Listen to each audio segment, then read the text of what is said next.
माया जाने न कोय, माया माया सब कहे, माया जाने न कोय, जेतिक यह संसार है, माया जाने सोय। ये संसार ही माया का रूप है। ये प्रस्तुत पद आप सुन रहे थे बीजक से, और बीजक सदगुरु कबीर साहिब जी की मूल ग्रंथ स्टाल में लगी हुई है। जिन किसी सज्जन को चाहिए वो बीजक आप उनके मूल्य चुका करके ले सकते हैं। निश्चित ही आपको ये पद उन बीजक में मिलेंगे। और ब्रह्मलीन स्वरूपलीन सदगुरु अभिलाष साहिब जी की भी कृतियां यहाँ पर मिल रही हैं। ये बीजक पर उनकी विशेष शोध हुआ है। सारे पद आपको मिलेंगे। मैं कहूँगा कि आज बीजक जो प्रासंगिक हमारे समाज के लिए है, निश्चित ही वो समाज को एक नई दिशा प्रदान करता है। आइए पुनः आभार मानते हुए देवेंद्र देव साहिब जी व पूरे ग्रुप ताना बाना का, और मैं निवेदन कर रहा हूँ उस प्रणम्य भाव से, निवेदन भाव से हमारे परम पूज्य आचार्य श्री अमोही साहिब जी बुरहानपुर उत्तर प्रदेश हमारे बीच विराजमान है।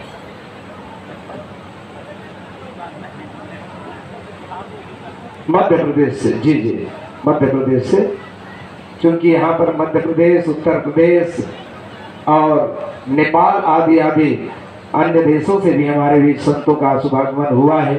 और वही इसी श्रृंखला में हमारे बीच परम पूज्य श्री अमोही साहिब जी बुरहानपुर मध्य प्रदेश से पधारे हैं। एक बार जोरदार आप सबकी ओर से अभिनंदन हो। और आज ये सत्संग सभा की अंतिम सत्र है, जिसमें हम सब अपने आप को धन्य मान रहे हैं साहिब जी को पा करके। और मैं निवेदन कर रहा हूं कि अपने अमृतमय वचनों से हम सबको सत्संग लाभ दे करके धन्य करने की माता कृपा करेंगे। बोले श्री सदगुरु कबीर साहिब की जय। और चूंकि जैसे कि आप सब जानते हैं समय बिल्कुल करीब होते जा रहा है, लग रहा है कि कब अब सात्विक महायज्ञ चौकार का अनुष्ठान प्रारंभ हो। और इस सिलसिला पर हमारी घड़ी की सुई बहुत तेज नजर आ रहा है, चलती उसी गति से है, लेकिन हमें अपने नजरों से तेज नजर आ रहा है। तो मैं निवेदन कर रहा हूँ, दृश्यता कर रहा हूँ, केवल और केवल 15 मिनट की समय अवधि में हम सबको संतवन लाभ देने की माती कृपा करेंगे। बोलिए श्री सदगुरु कबीर साहिब की जय।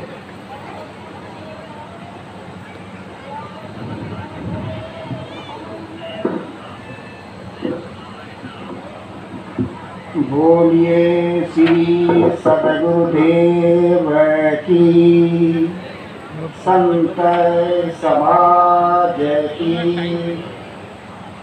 ध्यान मूलम गुरोर्मूर्ति, पूजा मूलम गुरोपदम, मंत्रमूलम गुरोर्वाक्यम, मोक्षमूलम गुरुकृपा। बंदो सत्य कबीर की, चरण कमल सिरनाय, जासु ज्ञान दिन कर भ्रमतम देख नसाई। इस आयोजन में उपस्थित यहाँ के आचार्य वर्ग, इलाहाबाद से पधारे हुए पूज्य श्री साहिब जी, विभिन्न आश्रमों से पधारे हुए संत गुरुजन, धर्म परमार्थ के सज्जनों, माताएं। अभी हम विगत 3 दिनों से संत गुरुजनों के दर्शन और उनके सत्संग का लाभ ले रहे हैं। मैं अपनी बात को रखूं, सदगुरु कबीर साहब की मौलिक रचना सदग्रंथ बीजक है। सदगुरु कबीर साहब बीजक में बड़ी सुंदर बात बताते हैं। वो कहते हैं भक्ति, कर्म और ज्ञान की 3 विशेषता बताते हैं।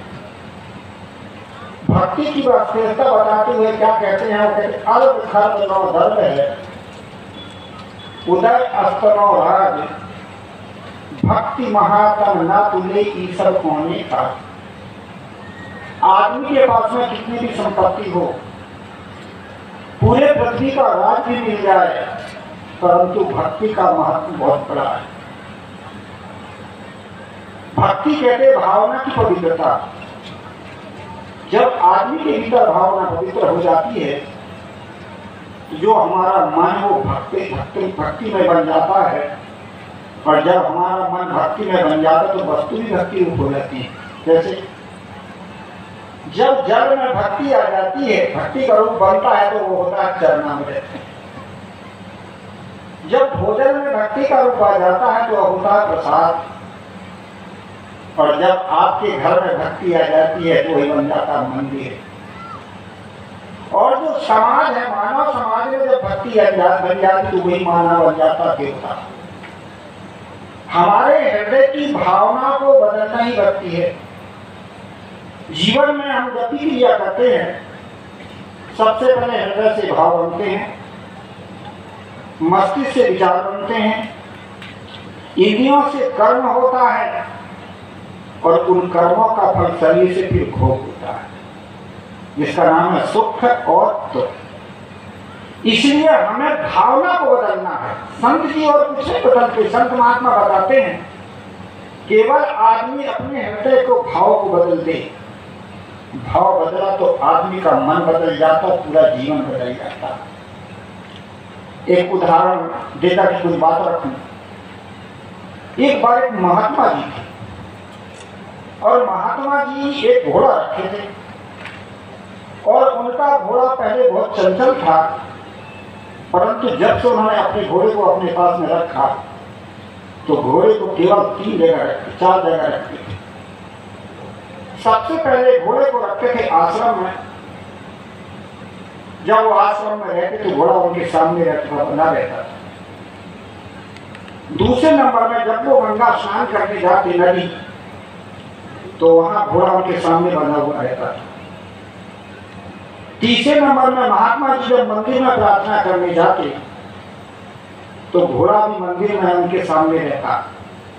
और चौथे नंबर में जब महात्मा जी कभी कभी साधना करने के लिए शमशान घाट में जाते तो घोड़ा भी साथ में रहता। इसलिए उनका जो घोड़ा था वो सदा हुआ घोड़ा था, और यदि कोई घोड़े को ले भी जाए तो घोड़ा वो 3 जगहों में से कहीं भी आ जाता था। कभी मंदिर में आ जाता था, कभी शमशान में आ जाता था, कभी गंगा स्नान में नदी में आ जाता था। इसी प्रकार से उनका घोड़ा सदा हुआ है। इसी प्रकार से जो हमारा मन है, जब हमारे भीतर भक्ति बन जाती है तो हमारा मन बन जाता है, और जब मन बन जाता है तो आदमी फिर भटकता नहीं। ये मन हमारा चंचल है, भटकता हुई मन के विषय में चर्चा हो रही थी। सदगुरु कबीर भी बड़ी सुंदर बात बताते हो, कहते मन साया मनसा रहेगी, बूढ़े बहुत अचेत, कहाँ ही कबीर ते बाँची हैं जाके हृदय विवेक। सदगुरु कबीर कहते कि ये मन एक समुद्र के समान है, इसमें अनेक प्रकार की इच्छाएं कामनाएं रूपी लहर है, और उस लहर में कौन डूबता है? जिसके पास विवेक और समझदारी और भक्ति नहीं हुआ है। और उभरता हुआ है जिसके पास विवेक हो, भक्ति हो, ज्ञान हो। इसलिए हम अपने मन को कंट्रोल में रखें। कहाँ रखें? सबसे पहले आश्रम, अपने आप में मन को ठहराएं। हम देखे हैं, सुने हैं, भोगे हैं, जो भी हमारे जीवन में क्रियाएं होती है, हमारा वही तो मन घूमता है। जागृत में हमारा मन चलता है, स्वप्न अवस्था में भी आपका मन चलता है, स्वप्न देखते हैं। और एक अवस्था आती है रमना गमन अवस्था, उसमें भी आपका मन चलता है, जैसे संस्कार उसको लेकर के चला जाता है। इसलिए हम अपने मन को अपने आप में शांत रखें। मैं मंदसौर में प्रवचन दे रहा था, उस प्रवचन के दौरान मैं बार बार कह रहा था कि अपने में ठहराओ, अपने मन को अपने में ठहराओ, अपने मन को अपने राम में ठहराओ, अपनी आत्मा में ठहराओ। एक बूढ़ी माता थी, बूढ़ी माता सत्संग के बाद आई और कहा, गुरु जी आप कहते कि अपने मन को अपने आत्मा में ठहराओ, अपने राम में ठहराओ, अपने चेतन में ठहराओ। वो राम और आत्मा क्या चीज? मैंने कहा माता, जिसकी सत्ता से शरीर चल रहा है वही चैतन्य है, वही नमने वाला राम है, वही अपनी आपा आत्मा है। क्या गुरु जी समझ में आए? अब कैसे ठहराए? मैंने सोचा कि ये माता परिवार समाज में रहने वाली गंभीर प्रसंगों से इसको यदि समझाऊं तो नहीं समझ पाएगी, जहां रह रही वही बात बताऊं। मैंने उस माँ से कहा, माता बहुएं कितनी है? क्या गुरु जी 5। मैंने पूछा कि बहुएं कैसी हैं?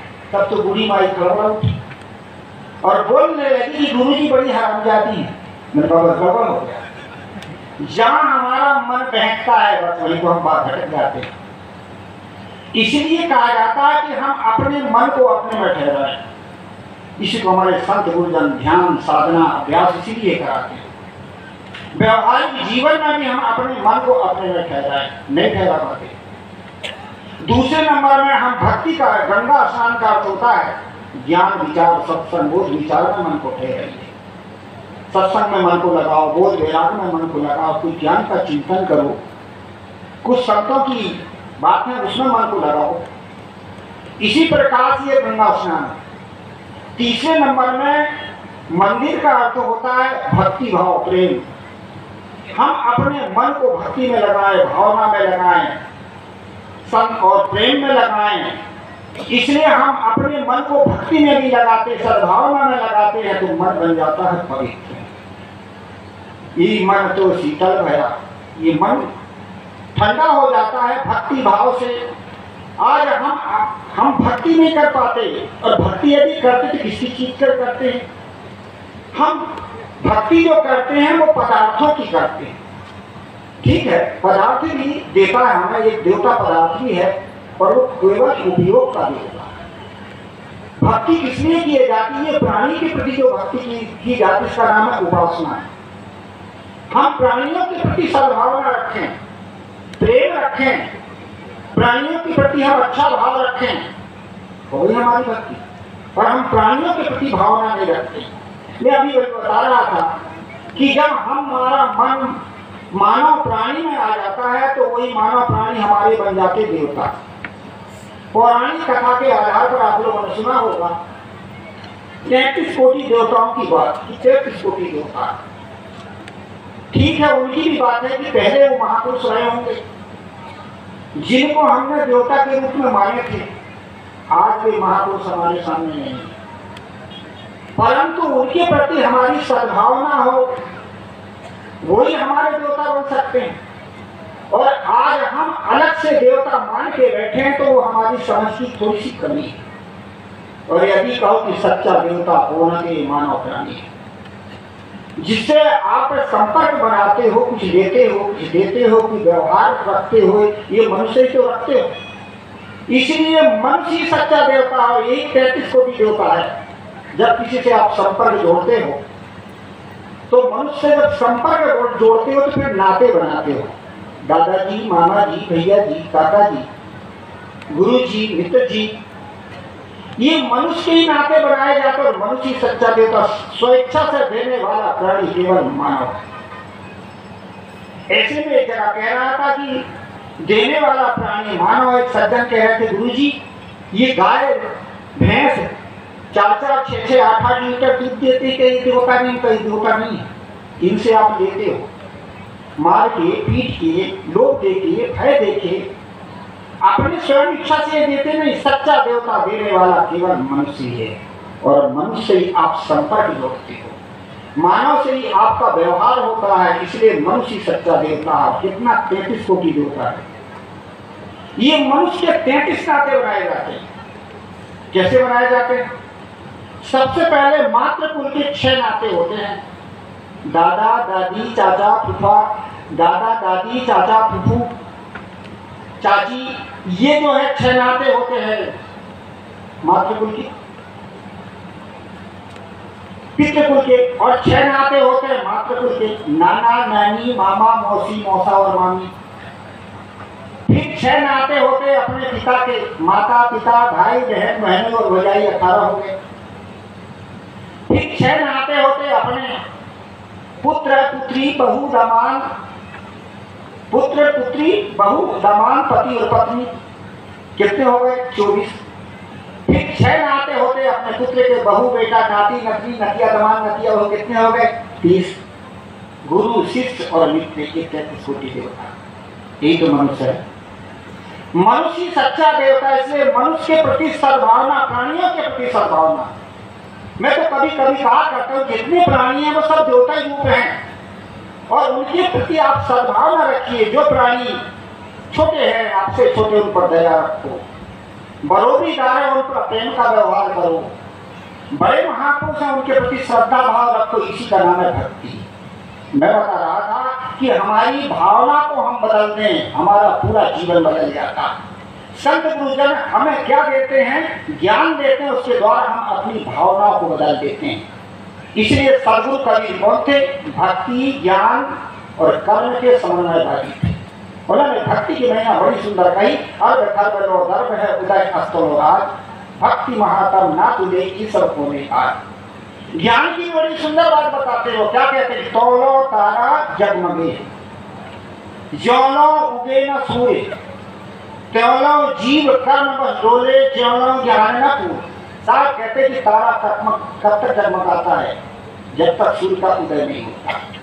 इसी प्रकार से ये जीव संसार में कब तक भटकता है?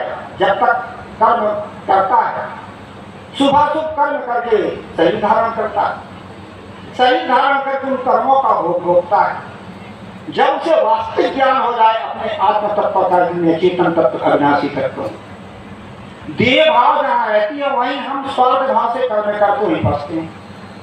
जब आत्मभाव हो जाते हैं तो हम गलत कर्म नहीं करते, फिर हम अच्छा काम करते हैं। इसलिए कहा जाता है जब ज्ञान बोध हो जाए तो आदमी भटकता नहीं। वास्तविकता को समझना ही ज्ञान है, वास्तविकता को नहीं समझते इसलिए बाहर भटकते, बाहर पहुंचते। साहब ने बड़ी सुंदर बात बताई, जय खोजत कल्पो गया घटी माई सुमूल, और बाड़ी गर्भ गुमान के ताते पर गए, हम बाहर पहुंचते। सदगुरु कबीर तो बड़ी सुंदर बात बताते, वो अध्यात्म को बाहर नहीं बताते। वो कहते सो तेरे घट माही विराजे परम पुरुष अविनाशी। इसे सदगुरु कबीर साहब ज्ञान की भी विशेषता बताते हैं। तीसरे नंबर में सदगुरु कबीर कर्म को भी कहते हैं। क्या कहते हैं? करु बनिया पर आपनी, छाड़ बिरानी आस, जाके आंगन नदिया बहे सो कसमरे प्यास। पुरुषार्थ करो, दूसरे की आशा को छोड़ दो। जिसके सामने पुरुषार्थ है कभी जीवन में दुखी हो नहीं सकता। और प्रारब्ध कर्म की भी बड़ी सुंदर बात बताते, वो कहते कि आपन कर्म न मिलतो जाई, कर्म का लिखा विटेद हो कैसे जो जो कोटि सिराए। अपने किए हुए कर्म के जो भोग हैं वो नहीं मिटते, वो भोगने पड़ते। और आज उन कर्मों को मिटाने के लिए हम कई प्रकार के चीजें बना रखे हैं कि हमारा कर्म साफ हो जाए। पूजा करो, पाठ करो, जप करो, तब करो, ठीक है, साधना है, ये साधना है। परंतु हम चाहते कि पूजा पाठ से हमारा सारा पाप दूर हो जाए। 2 अगरबत्ती ना पाप आदमी साफ करना चाहता। इसके लिए हमें सदगुरु संतों का ज्ञान और बोध की विचार की जरूरत है। मैंने प्रसंग उठाया था कि सदगुरु कबीर साहब भक्ति, कर्म और ज्ञान तीनों के समन्वयवादी महापुरुष थे और उन्होंने हमें सही दिशा दी। थोड़े समय मुझे बोलने का मिला, समय पूरा होने जा रहा है। इस सम्मेलन में आप हम सब उपस्थित हुए, आप सभी को शुभकामना धन्यवाद देते हुए, शुभकामना देते हुए मैं अपनी वाणी को विराम दूं। बोलिए श्री सदगुरुदेव की। बहुत बहुत आभार साहिब जी आपका, कोटि शाह नमन। निश्चित ही कहा गया है कि इस जीवन में मानुष मानुष सब कहे, मानुष में है भेद, कोई कोई मानुष मानवा बाकी भूत परे। मनुष्य यदि मानवता को पहचान ले तो निश्चित ही वो देवत्व को प्राप्त करता है, और यदि वही मनुष्य अपने मानवता को न पहचाने तो दानवता को प्राप्त होता है। श्रीमद् रामचरितमानस में भी एक पंक्ति है कि समाज में कई तरह के लोग हैं और वो आज मनुष्य की खोल में दानव बन के फिर रहा है। पर द्रोही, पर दारगत, पर धन, पर अपवाद, ते नर पामर पापमय देह धरे मनुजात। और ऐसे मनोजात से कभी भक्ति नहीं हो सकती। सदगुरु कबीर साहिब जी ने कहा है कि कामी क्रोधी लालची इनसे भक्ति न होए, भक्ति करे कोई सुरमा जाति वरण कुल खोए। बहुत बहुत आभार आपका। और मैं निवेदन कर रहा हूँ आप सभी से कि एकदम से उठ के ना जाए। हमारे बीच अभी परम पूज्य आचार्य जन श्री धर्मेंद्र साहिब जी प्रयागराज से पधारे हैं और आपके अमृतमय वचनों का हम रसास्वादन करेंगे। और आप लोग लग रहे हैं मुझे